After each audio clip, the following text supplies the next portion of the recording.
ജൈവവളം വീട്ടിലുണ്ടാക്കുന്ന രീതിയാണ്. കരിയില ആദ്യം ചട്ടിയിൽ ഇട്ടിട്ട് മണ്ണ് കുറച്ച് ലെയറായിട്ട് ഇടുക.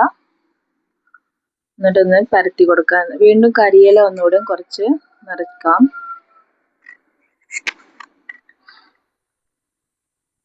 അത് കഴിഞ്ഞിട്ട് പേപ്പർ കഷ്ണങ്ങളാക്കിയിട്ട് ഇടാം. ഇനി പച്ചില അതൊക്കെ ഒന്ന് അമർത്തി കൊടുക്കുക നമ്മൾ. ഇനി വേസ്റ്റാണിത്. നമ്മൾ ഉള്ളി, പഴം അങ്ങനത്തെ വേസ്റ്റാണ്. മുട്ടത്തോടൊക്കെ ഉണ്ട്. 3 ദിവസത്തെ വേസ്റ്റാണിത്. എന്നിട്ട് ഇളക്കി കൊടുക്കാം.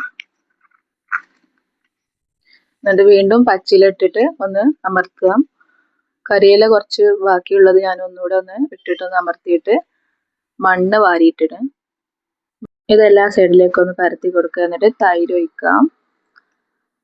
ഇനി ലാസ്റ്റ് കുറച്ചൊരു പിടി ചാരം ഇട്ടിട്ടുണ്ട്. ഇനി ഒരു ബക്കറ്റിലേക്ക് ഇത് ഇറക്കി വെച്ചിട്ട് നന്നായി മൂടി വെക്കാം. 3 ദിവസം കഴിഞ്ഞിട്ട് ഇടയ്ക്ക് ഇളക്കി കൊടുക്കാം.